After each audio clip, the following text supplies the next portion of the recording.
Welcome back to the channel today, guys. This is going to be my official guide to the Zap thrower strategy.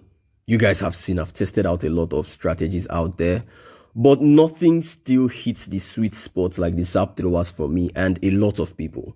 So this will be an official guide for it. I've tried to do an official guide. I didn't end up editing it. That was with the Bomb Hive.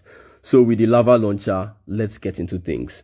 So the things I will be covering in this video, firstly, will be the army and the equipment breakdown. Things I use on the army and why I use them, how you guys can use them. Obviously, the army link will be down in the description. Then the equipment breakdown as well. Equipments I'm using on every single one of the heroes, why I'm using the heroes. Secondly, would be the Zap breakdown and the priorities. Why I'm using 6 zaps and 2 quicks. Because initially when the strategy came out, it was 7 zaps and 1 quick. But then I made the revised version of 6 zaps and 2 quicks. So what to zap, what takes 6 zaps, what takes 5 zaps, and then priorities, what to prioritize with your zap spell. Is it the splitter, is it the rage tower? Just that. Then third thing would be base identification, what to look out for on bases, what you should zap, how to get into bases after you zap. I think that would also lead into the fourth one, entry style. So when you're looking at a base like this, what are you zapping? You can already see zap value. Buildings are clumped up together. I think if I can find the chart for, there's a chart for, zap range, things that you can zap, because you can see I just zap 3 buildings that are like close to each other. How far of a range you can zap with buildings. Then the entry styles, I talked about the entry styles, how to get into bases, how to make sure your throwers go in one direction, how to cut a funnel for your throwers, and every single one of those things. And then finally, execution process, common mistakes you make with the strategy. So let's get into the first thing I talked about, which is the army breakdown. First thing, 5 healers, simple, just to heal stuff. Now 11 throwers. I started off this army with 7 throwers, you guys know, and then 2 furnaces with a warden walk. But then I grew it up to 11 throwers, mainly because of spring traps. In case spring traps hit a couple of your throwers, you still have a bunch more remaining. Now 2 wall breakers as well. I have 2 wall breakers on the army. One is mainly for the throwers, and the second one is for the king and the queen, or the king or the queen, just one of them. In rare cases that you need 2 for your throwers because you have a log launcher or a troop launcher to help you with walls. But yeah, and then the way bases are built these days, most bases or most buildings are along the outside. But yeah, with those 2 wall breakers, I also have a normal wall breaker, which I just used to either test before sending my normal wall breaker or just test for spring traps for my throwers. But there's that, and then just archer, barbarian, clean up or test. That's what those ones are used for. Then an ice golem in front of mostly the king and the queen, or in rare cases where you're sending your throwers early on into heavy damage, you will need those ice golem. You need that ice golem in front. Let's assume there's a CC building. Did I hit any base where I faced the CC building early on? I can't remember, but that's what an ice golem can be used for in front of your throwers. Is to just help you to pause stuff in front of you while you deploy, and then every other thing. Now rocket loon, I have 2 rocket loons instead of normal loons because I just prefer rocket loons to normal loons. They can pull 5 seeking air mines at once. Just one rocket loon can pull 5 seeking air mines if you give it a straight line of defense to walk through. So I just prefer it, and then it also helps me to test for my dragon duke if I'm deploying him. I also have 2 normal loons and 1 rocket loon in my CC as well, just to test for more traps. As you guys know that the healers don't tank 1 max seeking air mine. So goblin, same thing, just to test for spring traps and then ground stuff. Then a minion is just for cleanup. I always love having a minion handy to like drop on a ricochet cannon or just something that doesn't target ground around the area. So there's that, and then what else? That's it. Then a headhunter, just to be handy. Then a furnace. Now, why did I move that? A furnace is very, very multi-purpose. You can use a furnace for a warden walk, and you can also use a furnace to clear isolated buildings. This is a trick I personally use. I hope I can find a clip to fit it in somewhere where I use a furnace to clear out like an isolated mono, an isolated town hall, or send it to the guardian. It will just help to clear off those stuff. So yeah, the furnace is really handy with those stuff. And then the druid is mostly on the king and the queen, just to help them to survive a lot longer. You will be surprised how much longer your heroes survive when you have the druid on versus when you remove it, because I've tried removing it on my army, and that way my king died a lot quicker. So the spells breakdown, I have an invis. Now the spells are where people can have different things. I have also tried out an overgrowth spell. Maybe I remove 1 totem and the invis and then carry an overgrowth spell, or you can also remove the invis and have 3 totem spells. But I have found the sweet spot for myself and hopefully for you guys, and that's 2 totems and 1 invis spell. Why that? Because 2 totem spells, of course, totem spells are just handy, and then the invis spells for multi-infernos or things that you want to be protected from a huge pack of. You can't protect your throwers or your warding, especially this old man that always wants to die. So an invis will always protect them from a multi-inferno, and also to redirect troops. That's if you have troops that are trying to walk, and then you can just use the invis to redirect them back to where you don't want them.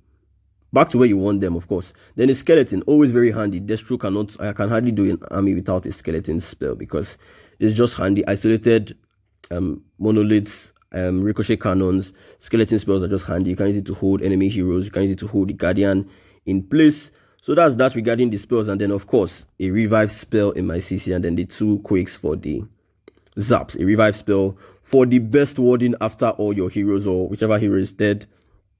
Most likely the Duke, or I think I don't know if the Warden or the Duke is the most revived hero for me, but one of the 2 of them. And then the King and the Queen are mostly revived if, you know, they die on their particular flank and you need that flank to come back alive and you have limited time. So you use the revive spell to bring them back and save yourself from a time fail. So there's that.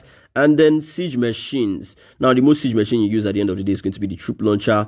Log launcher if you're mostly coming opposite the town hall and you need a definitive pathing. I think I've covered that in some of my other videos, or I've said that, not I've extensively covered it.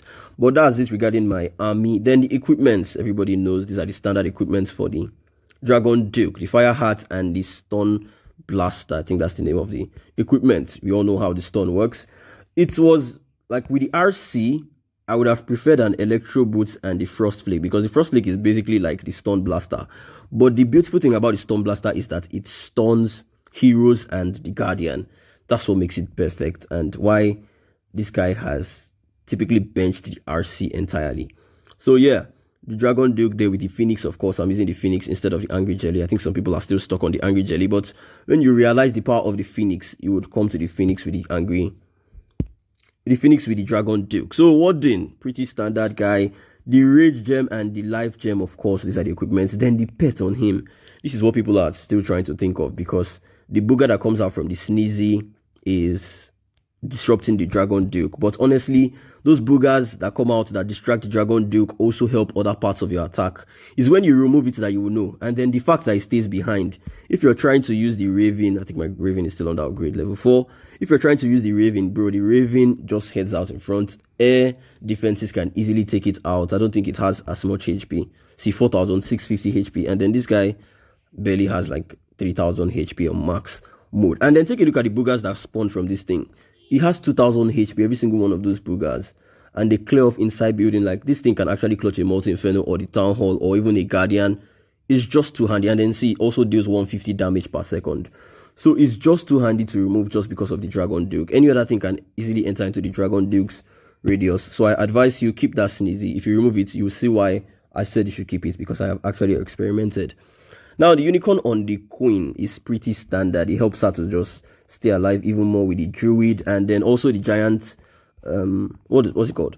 The action figure. The action figure has self-healing for the Queen, and also the, okay, I don't have the healer puppets, but these are things that have self-healing. So the self-healing from the giant gauntlet, yep, and the action figure, not giant gauntlet, and then the unicorn and then the Druid keeps the Queen alive a lot longer, except you send her into very heavy damage. But if it's just light damage along the outside, she would always survive and pull through. And then the magic mirror, of course, just to get in that quick funnel for, you know, your throwers to move in a particular direction. Then King is also another one that has equipments that are variable, but I still choose to stay with the snake bracelet.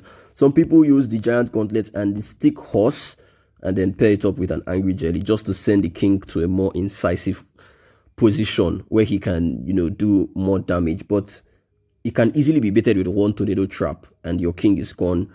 Or yeah, I don't like it because it can be underwhelming at times. But the snake bracelet and the what's it called? Where is it? Snake bracelet and the spiky ball will always get its beautiful value. And then the Frosty.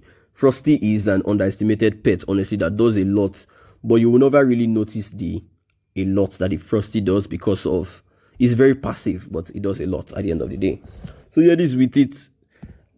with my army and equipment breakdown. If you're bored of this part, I'm sure you would have skipped it, but yeah, we're getting into the next part, which is the Zap breakdown and the priorities on bases. So I have 6 zaps and 2 quakes, and this thing can help you to take care of any defensive building on the base. And I think the defense with the most HP is the Revenge Tower. Let's look at it. 6,200 hit points. And then where is the Super Wizard Tower? I think this is the one with the second highest. Oh wow, it has more hit points than the Revenge Tower. Crazy. I'm just finding that out today, like you guys. So yeah, these are the things that mostly take 2 quakes and 6 zaps. Let's go into any base. Let's see, Neon or... Okay, Neon ran my base if I remember correctly. Yep, this is one version of my base. So yeah, the Revenge Tower here takes, and the Revenge Tower, Ricochet Cannon, and the Super Wizard Tower are the 3 buildings that require 2 quakes and 6 zaps. So what I mean by they require it is that, because some people ask, when do you use 1 quake and 6 zaps, when do you use 1 quake and 5 zaps, when do you use all of them? These 3 buildings, 1, 2, 3, require all 7 or all 8 of those spells to go down. Every other building here, they require less than that. So let's assume the monolith requires only 1 quake and then 6 zaps, and that's why it's 2 quakes and 6 zaps. So you just use the quake as the difference. You remove the quake and then you use the quake later on for maybe damage reduction, or like just to soften up the buildings in the area, or for your log launcher.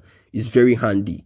So this guy requires 1 quake and 6 zaps. I think the splitter as well. I think the X-Bow requires 5 zaps. I'm not too sure about that. Maybe we test it out later on. The multi-archer tower, 6 zaps and 1 quake. I think this requires 5 zaps. The multi-infernos as well require 6 zaps and 1 quake. So these buildings here, this was my target for the zap. We'll get into that. Priorities of the zap. But yeah, these 3 buildings here require 6 zaps and 1 quake. So that's exactly what I'm gonna do on the buildings. So you can see 1, 2, 3, 4, 5, 6. And then, as I said, hopefully I can find the chart. I'll put the chart just to tell you that you can take care of those 3 buildings on the base. But basically, sorry, I'm still a bit sick, so bear with me. But basically, the tile range in between buildings is 3 tiles. So let's assume this is an X-Bow here. This Ricochet Cannon has 3 tiles. It covers only 3 tiles. You can see the same thing with the mortar. Most buildings on the base cover 3 tiles. They mostly all cover 3 tiles. Only the Town Hall has 4 tiles, 4x4 tiles, 4x4. And then who else has? Then Builder Huts 2x2. This guy is 4x4. Army Camps is 4x4. But yeah, the 3 tiles in between this building is the range of the zap. So meaning with these 3 tiles in between the X-Bow and the Builder Hut, you can take care of both the X-Bow and the Builder Hut. How? By zapping in between. That's just common sense. Use your common sense at that point. There are 3 zaps, only 3 tiles in between. If you want to zap the 2 buildings on the both flanks and the building in the middle, you have to make sure you place your zap in the exact middle of these 3 buildings. That is how you know the range of the zaps across. Is when it is diagonal, it gets a bit more dicey. But take a look at, let's say this thing, for example, these 3 buildings. Note that you cannot zap storages, so like you can't zap this. But I want to zap the multi-archer tower and the elixir storage, so I would make sure I zap in the middle of these buildings. I can either place it on this middle or this middle or this middle. Sorry, let's draw that. This middle or this middle or this middle. But make sure it's along that same middle so that you get those buildings. Now, those 3 middles I just placed on the zap, this is where we now vary if, you know, there's a 4th building you want to get or a 5th building you want to get. If you want to just get these 3 buildings, of course, in this middle will be fine. If there's a building like this mortar now, and you want to get this mortar as well, you make sure you place it on the 3rd, because I drew 3 dots. 1, 2, 3, you zap and you get any of these 3 buildings. But if you want to now get the building that is like here, you place your zap on this 3rd dot here. That's basically how the zap works, so that you can cover. Obviously, you're covering across like this, and then you're also covering across like this, because this is 1 tile, 2 tiles. So the one in the middle is where you zap, and then you get all 3. Do I still have that base? Let me see if it works out, or I'm just yapping. It's my base. Maybe I've deleted it or not.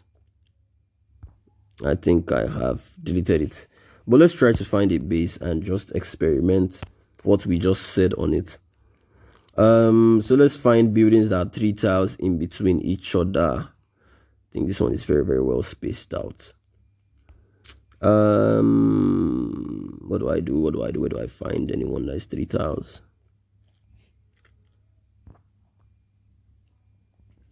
Okay, I can't really pause, but take a look at this ridge tower here.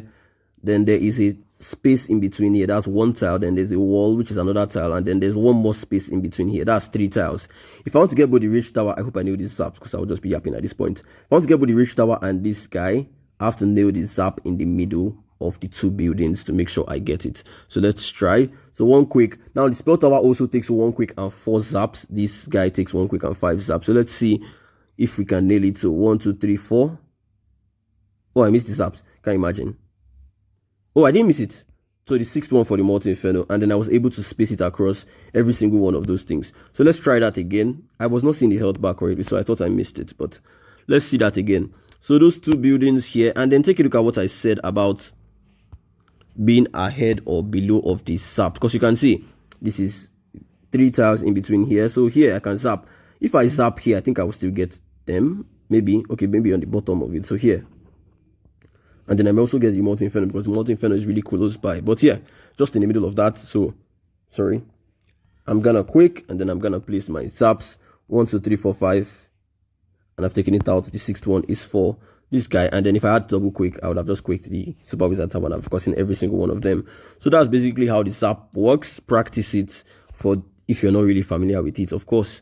And then you will get the hang of the zaps. So that's it with the zap, and then let's get into the priorities of the zap. What you should look out to zap on a base. So before the lava launcher, which till now I don't know how much of an importance it is to zap it because it has actually never wrecked my attack. It's just so passive. It's just so passive. It's never a main damager to your hit. But pause. Now, one thing you want to look for zapping in a base is either the core of the base or damage on the base. So on this base, I have decided to start zapping the core just to reduce, I think mainly because of the bomb hive, but yeah, you can choose to just zap a ridge tower compartment here because you can see there's 3 tiles in between the Inferno and the ridge tower. So if you zap in between it, you get it, and you also get the scatter shot as well if you zap very well. So you can get a ridge tower. So basically what I look out for my zaps is the core of the base or damage on the base. Forget about any other thing, the core of the base or damage on the base. So here, I reduce the core and maybe a bit of damage. I don't know how much damage these 3 buildings do, but I just did that because of the bomb hive. The bomb hive was really a pain for this army. But that's basically what I did on this base. Let me try to find another base and what I zapped on the base. You would see the similarity and exactly what I said. So take a look at this again. This is the core on the base. So what I'm going to do is I'm going to zap, because I can't zap all 3 like this. So I pick a side and then I zap that side. You can see I also paired it up. I made sure the minion prince was on. Zaps hit the enemy heroes. Also quakes now hit the enemy heroes. So I zapped those 2 buildings here. You can see they were in the core. Regardless of the damage, I just zapped it so that it helps you to create pathing when you're pathing your throwers around. So let's get into another base and see what I zapped. Okay, so take a look at this one. You can already see the core. The core has the revenge tower and the lava launcher. So I'll most likely have zapped that. I also had the urge to zap 1, 2, and 3. Because if I land, wait, let's pause it here. Because you can see there's actually just 3 tiles in between this thing. So you can see this tile, and then this wall tile. This is 3 tiles. So you can actually zap it if you place it in the middle here. Make sure it is the exact middle of the 3 of both buildings, and here you will nail the zap and get it out and also get the spell tower. But I was like, I also don't want to path into the revenge tower, so let me just take care of the revenge tower as well, and then ignore these ones. I can always meet them on the back end of the base. So I did that, and let's quicken the 3, 2, 1. Yeah, I think that was what I was deciding on if I should just, yeah. So I ended up just zapping it. Just zap the core or you zap damage. If there's nothing in the core, there are some bases that have nothing in the core. Hopefully we see any of those ones. Let's go into merry-go-round. Okay, this one had a core, so you can see once again I can choose to zap. Okay, pause. This one I think I would have thought for a long time to maybe think of what exactly to zap, but pause it here. You can see there's 3 tiles in between these buildings. The 3 tiles are very, very obvious. 1, 2, sorry, there's my pen. 1, 2, and 3. So if you want to zap the scatter shot and the Molten Inferno, you zap in the middle of them. And then if you want to add the ridge tower, see, you now bring it out a little bit here. It's still close to this 1 tile and 1 tile here, and then 1 tile away from this guy. So you just zap in this exact middle and you get a ridge tower. But I was like, you know what? Till today we still don't know how much the lava launcher does, so let's just take it out, because it was last I just told myself, if it was a bomb hive, I would zap it. So let me just zap it, and I think I did exactly just that. I don't think I could get it would be a very difficult zap and nearly impossible zap to try to get 1, 2, 3, 4. It may be possible if you land exactly at an exact spot, but you can't always take that risk with very, very complicated zaps. Once you see buildings that are just clogged up, like these 3, very easy zap. I don't know, I wish I could find the base again to see if I can actually nail it. But if you place it, because you can see, it's 1 tile like this, 1 tile like this, 1 tile like this, 1 tile like this. It's all on that exact tile. So if you can place it at like the center of that tile, I think you can get it, but it's going to be very difficult to make sure you place every single one of the 6 zaps on that exact spot. So let's see if that's what is zapped. Most likely though, I could have taken the one on the right instead of the one on the left. Just basically thinking of what zapped, and after that just zap, just take care of them. 1, 2, 4, 5, 6. Sometimes I slow down in placing my zaps because I had not still figured out, how many zaps. But this guy takes 5 zaps and quicks, even at max. I think this guy's one was max. So I still don't care if you're max or not. I'll still zap you out of the way. So I did that and then just took care of this. This guy requires 6 zaps. So this is 5. So I did a quick and then... So, I wish I could reverse it now. But if I drop a quick and then I drop 4, 4 will take care of the spell tower. If I add an extra one, it will take care of this lava launcher. And if I add an extra one, it will take care of the multi inferno.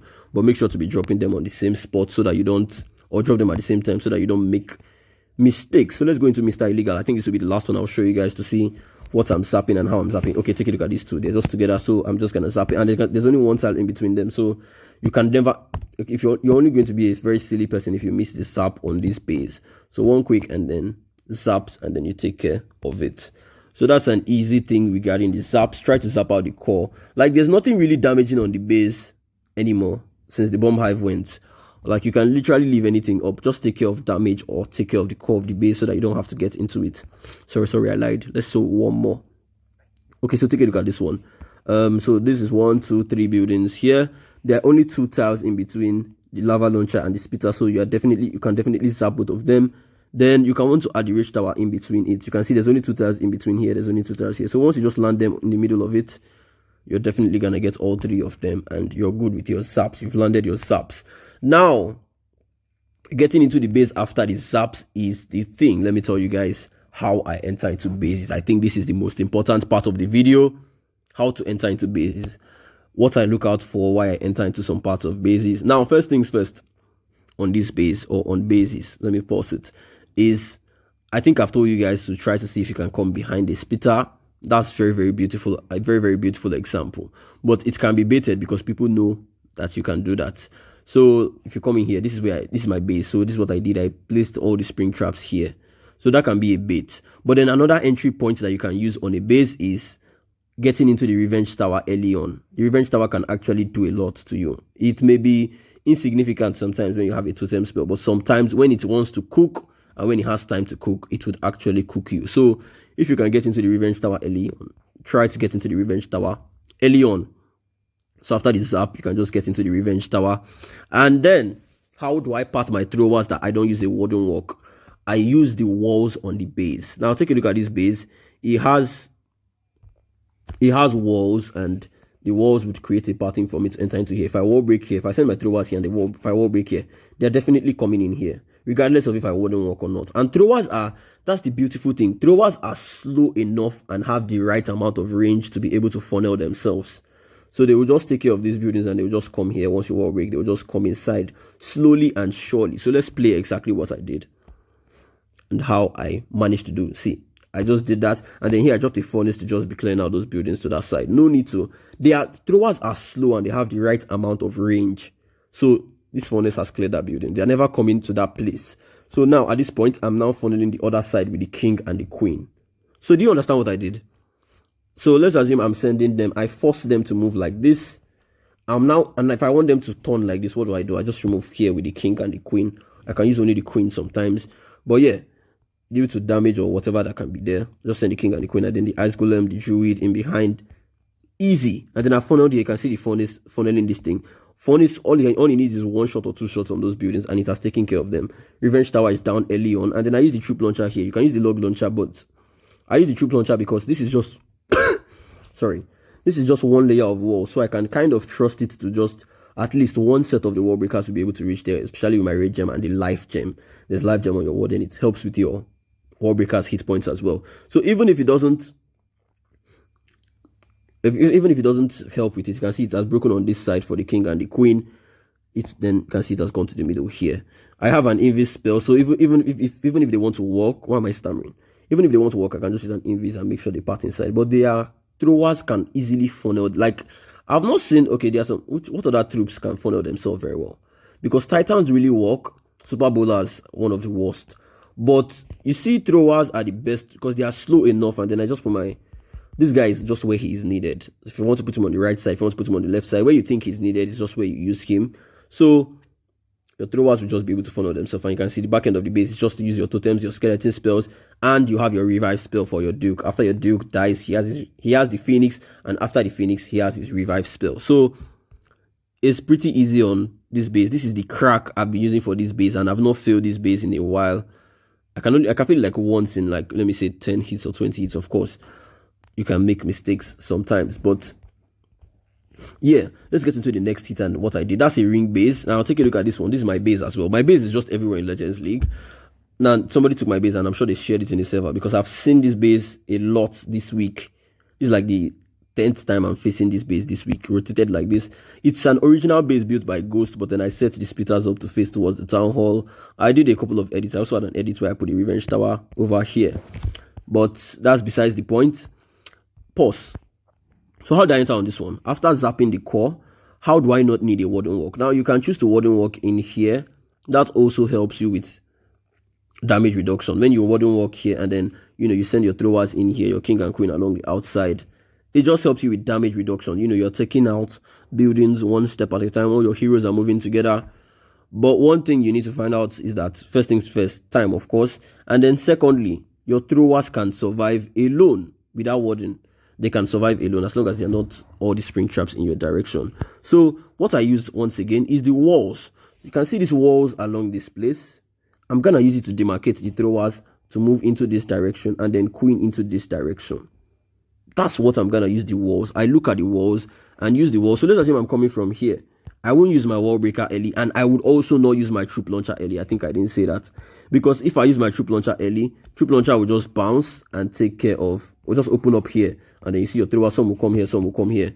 I try to use the walls and my own wall breakers to create my own pattern. So at this point, they are here, and then they will all, because my queen has popped her ability, she has cleared those buildings on her own side.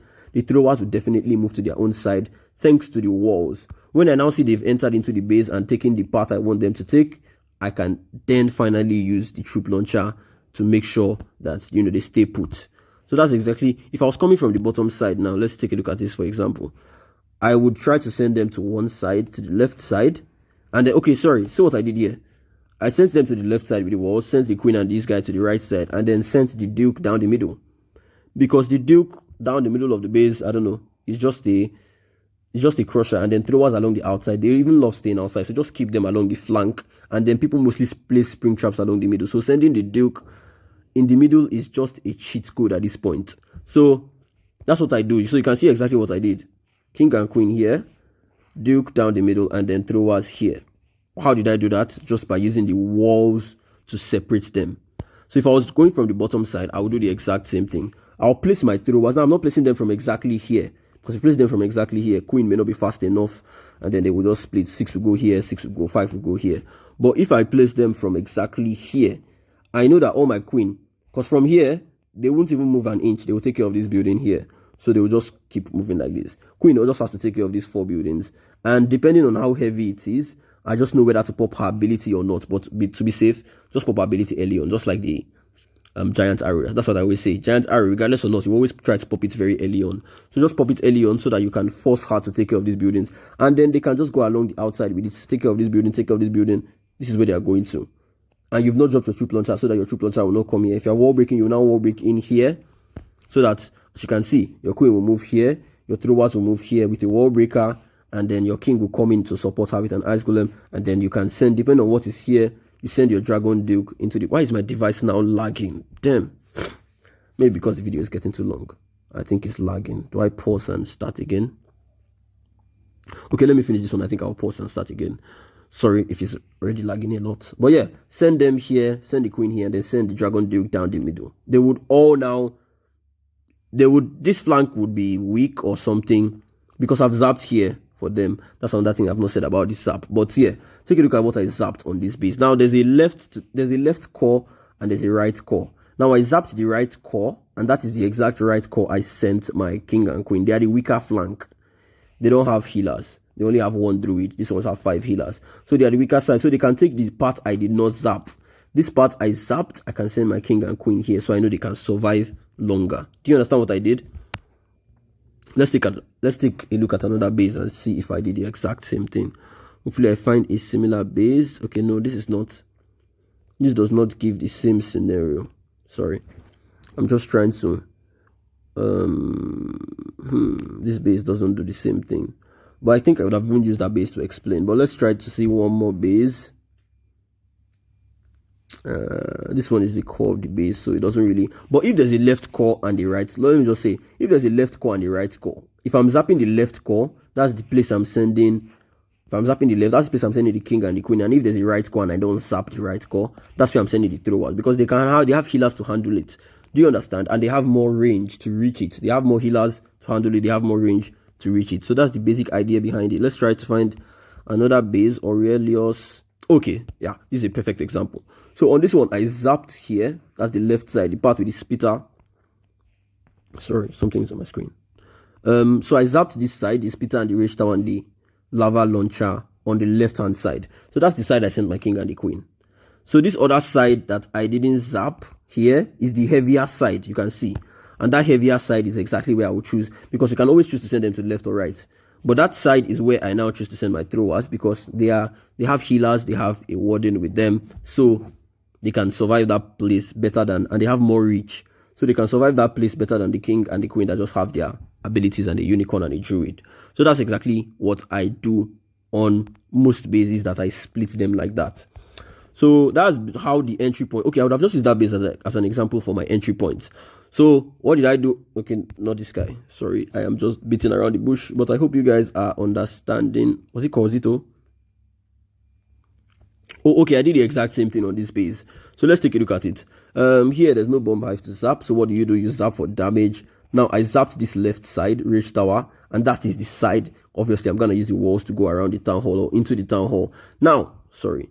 Why I didn't go into the town hall on this base here is because of the monolith. If you see, the town hall compartment is quite heavy and quite unreachable for the throwers. The monolith is a wrecker of the Dragon Duke. So, on a normal day where I would send queen outside and throwers outside and then Duke inside, I didn't do that because the monolith is a wrecker of the Duke. So I just decided to send them into the base. Do you understand? So if it is a simple thing that you think your Duke can handle, you send your Duke alone. But if you think your Duke cannot handle it alone, especially because of the monolith is the #1 wrecker of your Duke. So I just decided to use only the throwers inside and then the Duke along the outside this time. It gets more complicated because of High Legends League, but that basic idea works. But here where you see bases that have the monolith inside, the monolith wrecks the Duke, just send this guy inside and then send your Duke along the outside. He will die, he may die, of course, but you have the, what's it called? You have the Phoenix and the Revive for him. You can see Queen is along the outside fighting the Lava Hound alone. Because I've zapped this side, if she had a splitter and this one fighting her at the same time she's fighting this thing, she will die. So the weaker side is where I send the Queen to, and then the heavier side is where I send the throwers or the Duke to, because they are stronger and they have more HP. And then at the end of the day, the back end is just to bully it, revive as needed. You guys should know that part, especially if you've been using the army before. So let's use another base as an example of how I enter. Oh, this is the exact same base. So it's a very tough base, honestly, if you try to go opposite the town hall. And I think that's, let me even use that base as an example. If you try to go opposite on some of these bases, you would be in a very, very huge risk. So some of them I advise you just go around the town hall or into the town hall very early on. Don't try to be very, very greedy or something like that. Let's use that Cosito base as an example. So if you go opposite the town hall here, it will be nice when it starts, but trying to get back into this corner of bases, if your Duke does not fly, because you don't have a log launcher, except if you use your log launcher very, very well, you can just use a log launcher. And let's assume, okay, those are people that wouldn't work. If you wouldn't work here, maybe you would send your throwers in here, king and queen along the outside to funnel, and then log launcher. Log launcher, most likely, if it doesn't die, you open up here.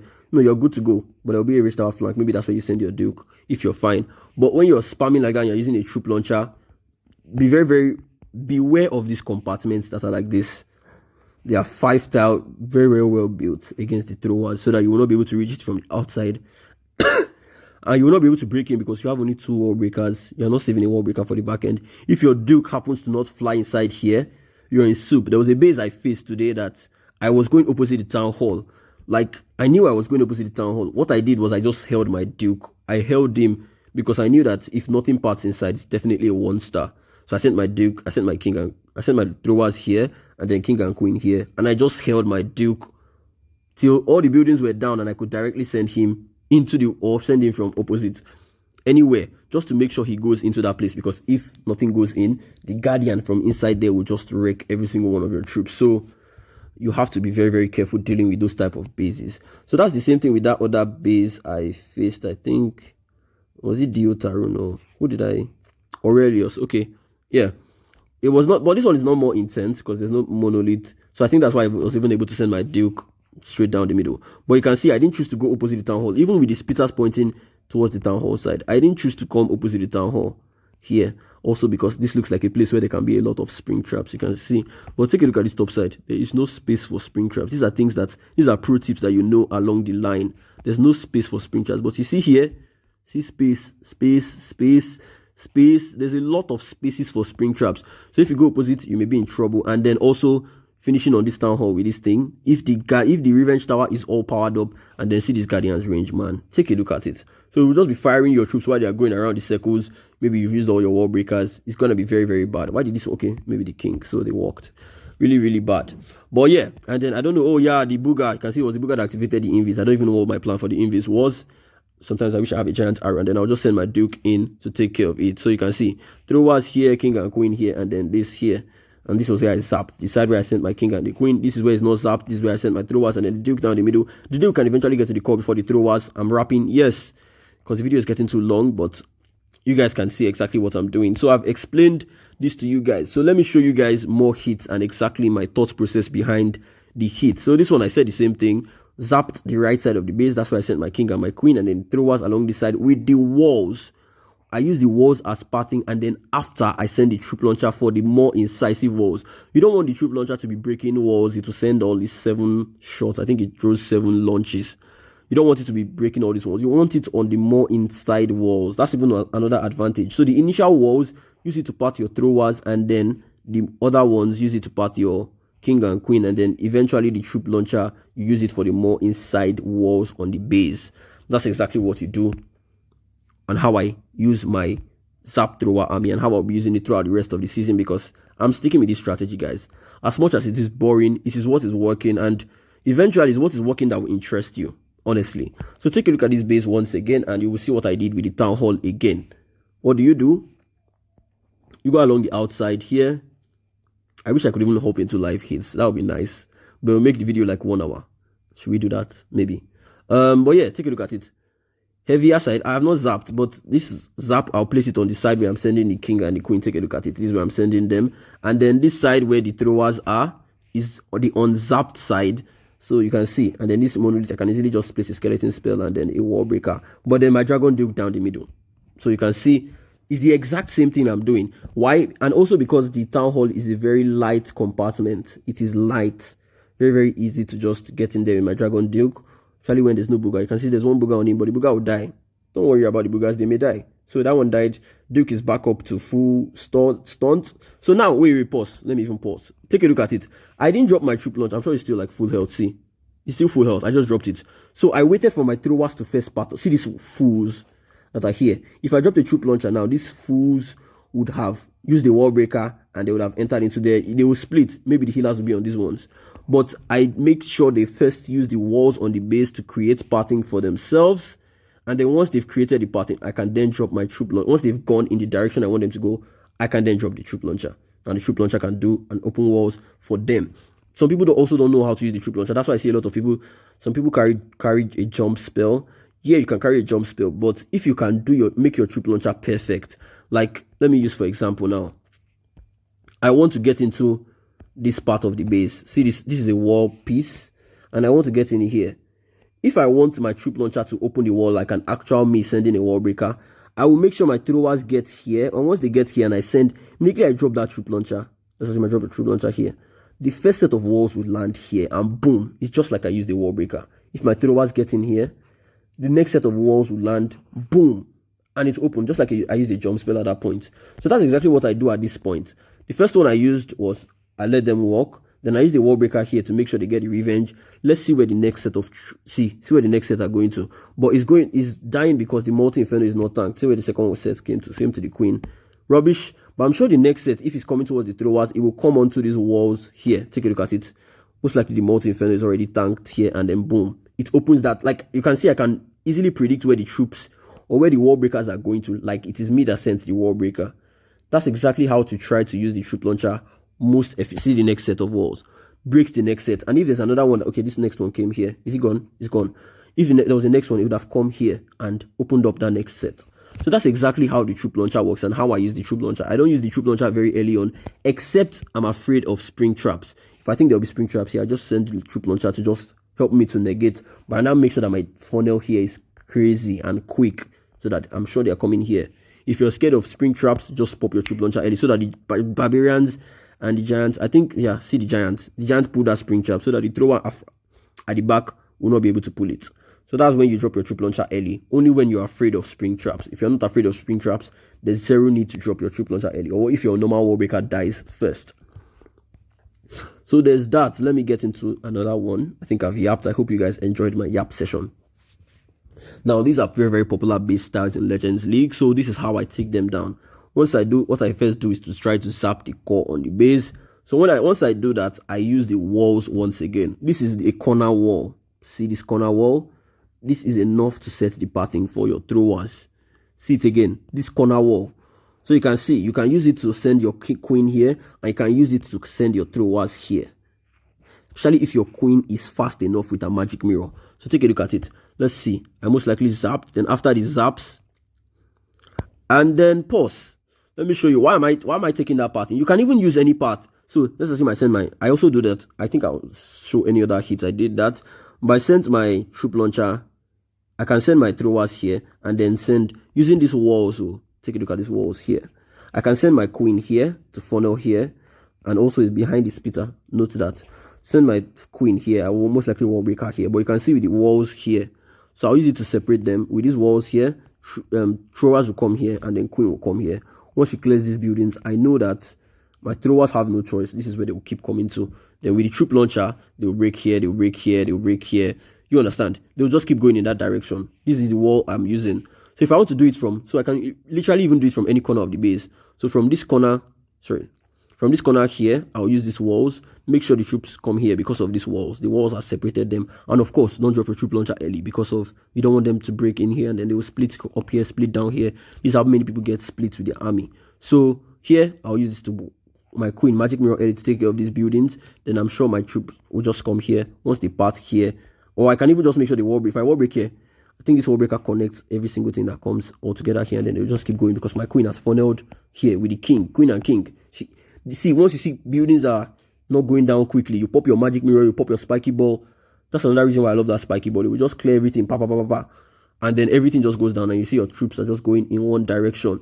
Maybe if you want your duke now comes in where needed because you have zapped the core, so there's no core to send your duke into. You can now send him in here, or you send him at the top side, wherever you think he's needed, or you swag him if everything is going very, very well. So let me show that again because that was this base. Let me show it on this exact base first. What I did from here. So let's see that. So queen in here with a wall breaker, and then this one's in here with a wall breaker, and then I can just use a log launcher, but they are going nicely here. So, and that's the only place that they're definitely going to sack. I just use a troop launcher to make sure that. I think it was a bit messy. Was this one messy? Because I think my warding almost died. But let's see that. 3, 2, 1. Then I zapped. Once I take care of those buildings in the core, I can then use the walls as an anchor. So here, throwers will come here, queen will come here. Make sure she cuts the funnel. See the buildings she's taking down. See the buildings my throwers are going to. And throwers that's the thing. They are slow enough and they have range enough. I think king went along the outside. King, queen, giant, ice golem, and druid with her. This CC comes out, poison. Now pause. You can see what I use the walls to do. queen here, throwers here. Have I dropped my troop launcher? No, I have not dropped my troop launcher. And they've packed in nicely. So at this point, I think I can, but the traps here were a lot with the scatter shot. I think I ended up using a totem spell or an invis spell. So this is when I dropped my troop launcher. Pause. Beautiful timing of that troop launcher. Can you see? Immediately my throwers got to that wall there. I dropped my troop launcher, and the first set of bombs came to these walls, and they opened the exact set of walls I wanted. That's exactly how you use your troop launcher. So from there, you know, if it's popping another, but hey, let me slow down. So now it's sending another set of wall breakers, and it's coming where? To the next set, just like I'm using wall breakers by myself, because I have mastered how to use the troop launcher, not early, just at the right time when your throwers are reaching the wall, you just pop it, and then now the troop launcher will now be mad and start sending towards your king and your queen. Let's see where it sends the next one. So at this point, I've also sent my duke to the bottom side here because it's a rich tower. You never really know how much damage is being done there.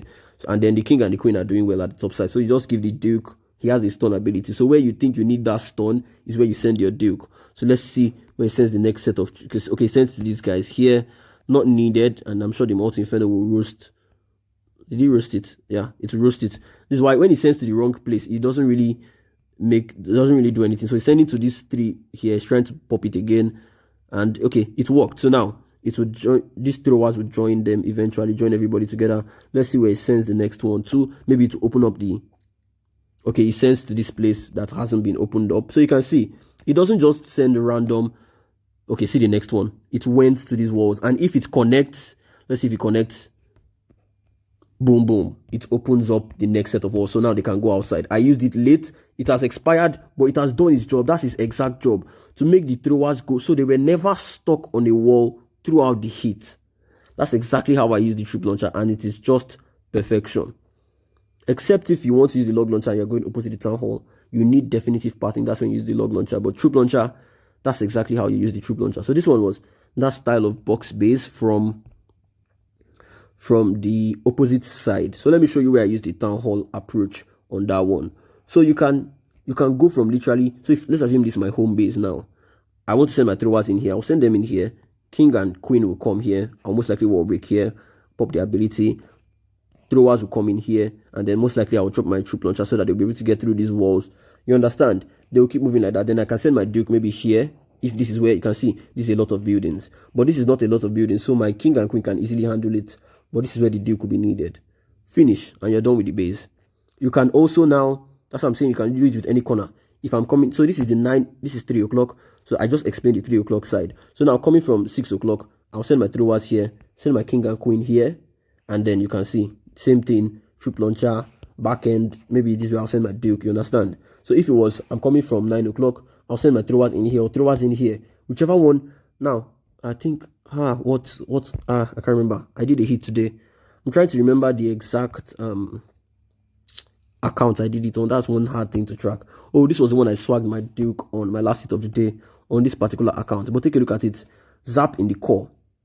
Now, with what I explained to you from opposite the town hall on the last base, what will you do? See, this is what I did. I did the town hall entry on this one. But what can you do? You can send your troops, your throwers here. You can see, and then my king and queen here. And then they'll just get towards the town hall on the base. That's that entry. You can use that entry. So at the end of the day, it comes down to what you think is baited. If you see that there's a lot of space for spring traps on this side, you can say, okay, I don't want to come here because I feel there'll be spring traps, so I'm going to come here. You can also use, if I see a base back to back, I may not do the same entry just for either test purposes or things like that. And that's how I know every single one of them will work. So here, I'm doing this town hall entry here. That's from 9 o'clock. You can also do the 6 o'clock entry where you send your throwers here and then your king and queen here. You understand? So if I'm doing it from 3 o'clock, yeah, this 3 o'clock, I'll send my king and queen here and then my throwers here. We're using what? These walls. You can see this wall here. This wall separates them. So I know my throwers will come here, my king and queen will come here. All I have to do is to make sure that air defense go down. But if my throwers come here, they easily go towards the air defense from this angle and they just keep going and then they get towards the town hall. So if I'm coming from 12 o'clock, I'm sending my throwers here, always towards the heavier side. And then they will come here, and then my wall breakers will come. I say my wall breakers, my king and my queen will come here with the wall breaker. They will funnel here, and then this ones will come here with the troop launcher and take care of those buildings. My duke will come in maybe here or wherever needed. You understand? So that's exactly how I break down the base. So let's play this one and see what I did. Sent them straight into the heavy side. So if I'm gonna pause. So if I'm using the corner to separate it, I can choose to send my king and queen here, but they will die here because it's very heavy. So I send the throwers to the heavier side, and then the king and queen to this side where their ability can take. You can see this is just 1 heavy defense, 2 heavy defense, 3 heavy defense. This one is not even pointing in that direction, so it's not even counted. And then this monolith can be held with a skeleton spell. So I can easily just take care of these things with the queen ability. Boom. But coming in here with the queen ability, don't let this raged up king, raged up multi infernos catch you. So you send them to the heavier side, and then your king and your queen to the lighter side when you're using the walls to funnel. Now, take a look at the timing of my troop launch. I'm sure I'll time it nicely once again because it's something I've already mastered.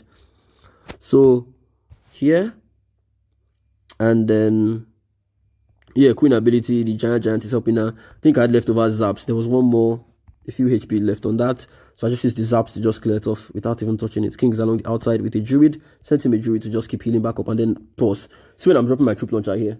First launch, let's see where it lands. Oh, the multi-inferno roasted it.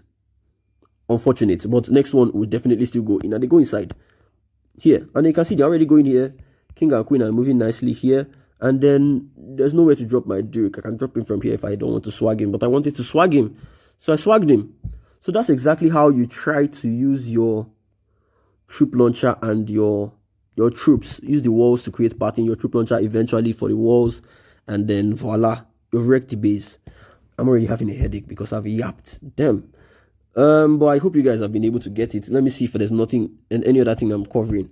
Okay, the execution, that's exactly what I've told you guys. And then the common mistakes. You guys know number 1 is the warding. And I've told you that's exactly what the invis spell is for. Just try to keep your warding at bay. The reason he jumps walls and goes ahead is because those troops, he's the only one that can jump walls out of all of them. The throwers don't jump walls. None of them jump walls. So when there's something he can reach, he always now goes ahead. And I try to use it to complain, but there are some clutch times on some hits where you actually need your warding to go ahead of those throwers to reach the building before the throwers can break the wall. That's exactly where that AI thing comes in. So sometimes he jumps ahead. I don't know. The only thing I've tried to use is to try to use the invis to just keep him safe till the throwers can catch up. And yeah, if he dies, I try to use the revive and then just manage my duke with his phoenix. So yeah, that's the most number 1 rubbish that happens on the army, the warding and then the healers. If you can keep your throwers together, your healers will most likely stay together. That's the thing. So keep them together, they stay together. I don't think I'm not covering any other part. And of course, ask your comments down in the comment section. I will try as much as possible to reply as much as possible. So yeah, see you guys. I hope this will be super helpful. And yeah, take care and have a fun 2 weeks of the season remaining.